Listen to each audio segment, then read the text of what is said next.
Chers amis, nous vivons dans une génération dans laquelle il peut arriver quelquefois qu'on en veuille à l'autre, qu'on soit pointilleux à l'égard de l'autre. Il nous a fait quelque chose, ça nous dérange et on lui tient rigueur. Et quelquefois on pense que c'est légitime de tenir rigueur.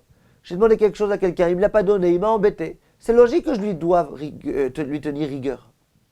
Quelquefois vous avez aussi des personnes qui viennent nous voir et qui nous disent je sais pas, j'arrive pas à me marier, j'ai peur que c'est parce que peut-être qu'un tel, il m'en veut terriblement.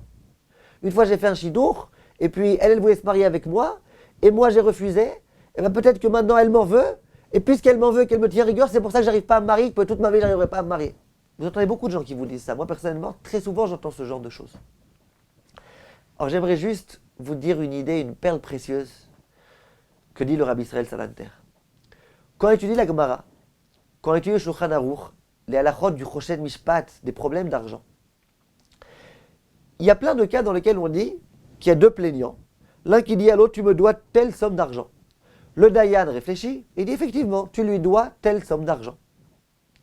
Il y a des cas dans lesquels il est écrit dans la Mishnah, par exemple, que le Dayan va dire au plaignant, écoute, lui il te doit rien.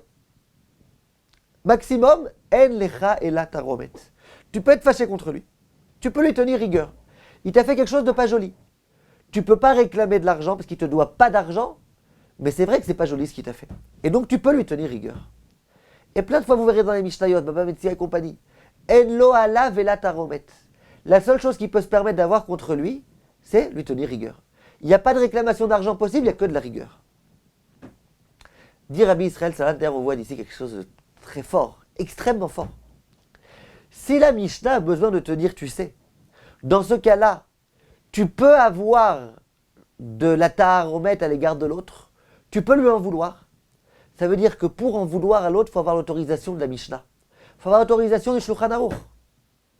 On aurait pu dire, mais c'est légitime que je lui en veuille. Dit Rabbi Israël Salanter, tu vois que non. Quand c'est légitime, la Mishnah elle te dit, là c'est légitime, tu peux lui en vouloir. Sous-entendu, mais quand la Mishnah te dit pas que tu peux lui en vouloir, eh ben c'est que tu n'as pas le droit de lui en vouloir. Non seulement tu n'as pas de réclamation d'argent, mais même lui en vouloir, tu n'as pas le droit. C'est quelque chose de très fort. Donc on aurait dit, d'accord, argent par argent, ça il faut des juges rabbiniques. Mais lui en vouloir, c'est un sentiment, laisse-moi faire ce que je veux. Les Rabbi Israël Salanter, en vouloir à l'autre. Si jamais la Mishnah te dit que dans une telle situation, tu ne dois pas en vouloir à l'autre, eh ben tu peux pas. C'est que lorsque la Mishnah t'a dit que tu peux lui en vouloir, que tu as le droit de lui en vouloir. Si la Mishnah a eu besoin quelquefois de me dire, là tu peux lui en vouloir, c'est-à-dire que dans les cas où on ne l'a pas dit, tu ne peux pas lui en vouloir. Et ça, il faut savoir. Quelquefois, les gens, ils sont makpidim, comme on dit en hébreu, ils ont des kpédotes qui sont injustifiés. Vraiment injustifiés. Et le Rav Eliashiv a dit, et ça je voulais que vous le sachiez, parce qu'à maintes reprises je le répète aux gens, quand quelqu'un a une kpéda qui est justifiée, là on peut craindre qu'à cause de cette kpéda, on ait toute une avalanche de problèmes qui nous arrivent. Mais lorsque la kpéda de l'autre est non justifiée, il ne faut pas se faire de soucis.